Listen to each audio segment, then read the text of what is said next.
The restaurant shimmered under soft golden lights, candles flickering on every table like little souls whispering secrets. Outside, the rain tapped gently against the glass, blurring the city lights into watercolor streaks. Inside, at the corner table by the window, Ryan Carter waited. His black suit looked freshly pressed, his expression calm, almost too calm, as if every gesture was calculated. He glanced at his watch, 8:57 p.m. 3 minutes early, as always. Sofia Bennett entered the restaurant with a nervous smile and a heart pounding against her ribs. She had promised herself she wouldn't fall for him again, not after what happened last year. But here she was, drawn to him like gravity pulls the tide. Her deep red dress glowed in the candlelight, her eyes catching the reflection of every flame. Ryan stood when she arrived, pulling out her chair with that same disarming charm. "You look beautiful, Sofia," he said softly. "You always say that," she replied, smiling faintly. "And you always mean it, like a man with something to hide." Ryan laughed, but his eyes didn't. They stayed still, dark, unreadable. As the waiter poured wine, a silence stretched between them, filled with memories of the night that broke them.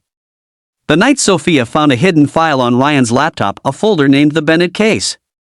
She never asked what it was. She just left, heartbroken and afraid. Tonight was supposed to be closure, or at least that's what Sofia told herself. They talked about work, travel, the weather, anything but the truth. Yet every word carried a shadow of the past. Ryan reached across the table, his fingers brushing hers. "I never got to explain," he said. "That file, it wasn't what you thought." "Then what was it?" she whispered. "A mistake I was trying to fix." The candle between them flickered, its flame bending as if reacting to his words. Sofia looked down, realizing her hands were trembling. Somewhere deep down, she wanted to believe him. But a voice inside her whispered, "He's lying again." Then, just as the waiter brought dessert, Sofia's phone buzzed. One message from an unknown number. "He's not who you think he is. Don't trust him." Her blood ran cold. She looked up, and Ryan was already watching her. "Something wrong?" he asked. "No, nothing," she lied, but he knew. Outside, thunder rolled. Inside, two hearts waged silent wars. Sofia excused herself to the restroom, gripping her phone tightly. She opened the message again. A second text arrived. "If you want to know the truth, meet me outside in 10 minutes. Alone." She stared at her reflection in the mirror, torn between fear and curiosity. What if it's real? What if Ryan's secret is bigger than she imagined, and yet her heart still wanted him? That was the cruelest part. Meanwhile, Ryan sat alone, his expression hardening. He knew this night wouldn't end quietly. Someone had found him. Someone who knew about the case. 10 minutes later, Sofia slipped out into the rain. A black car was parked across the street. The window rolled down halfway, and a man's voice said, "Miss Bennett?" She nodded cautiously. "I used to work with Ryan," the man said. "Do you know who he really is?" "He's not just a businessman. He was part of a private investigation firm. The file you found wasn't about you, it was about your father." Sofia's eyes widened. "My father? He died years ago." The man shook his head. "That's what Ryan wanted you to believe." Before she could respond, a loud bang echoed from behind the restaurant. People screamed. Glass shattered.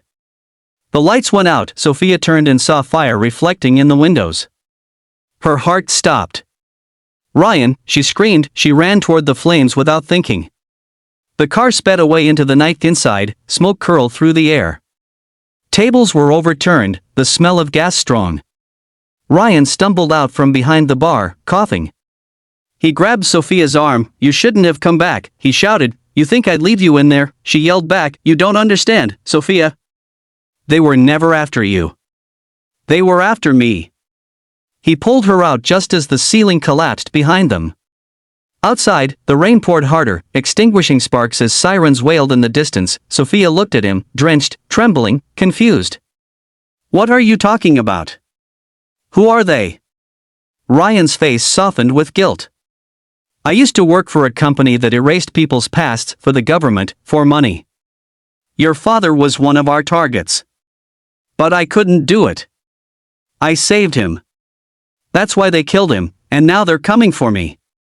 Sofia's heart shattered and healed at the same time. Everything she hated him for was built on a lie of protection. Days passed. Ryan was hospitalized. Sofia stayed by his side. The news called it a gas leak accident, but Sofia knew better. Every night she watched his chest rise and fall, terrified he'd never wake up. One evening, he did. "You stayed," he whispered weakly. "I never left," she replied. "You shouldn't have to forgive me." "I don't," she said softly. "But I still love you." Tears glimmered in Ryan's eyes. "Sofia, if something happens to me, there's a letter in my jacket. Don't read it until I'm gone." "Don't say that," she cried. "You're not going anywhere." But the next morning, he was gone. No heartbeat. No goodbye. Just a note in her hand. Sofia opened it with shaking fingers. Sofia, if you're reading this, I couldn't stay. The people after me will never stop unless I disappear. The night at the restaurant wasn't an accident, it was a warning. You were never supposed to be part of this. I wanted to tell you everything, but love made me weak. You deserve peace, not danger. I've gone somewhere they can't find me. Maybe one day, if fate is kind, we'll meet again. Ryan *. Her tears soaked the paper. Outside, the rain returned, soft, steady, endless, but just as she closed the letter, her phone buzzed again. Unknown number, he's alive. Her breath caught. The message was followed by a picture, taken just hours ago. A man, standing on a dock, facing the sea. Ryan. Weeks turned into months. Sofia sold everything, left the city, and followed the clues. Each one led her closer to the truth or to madness.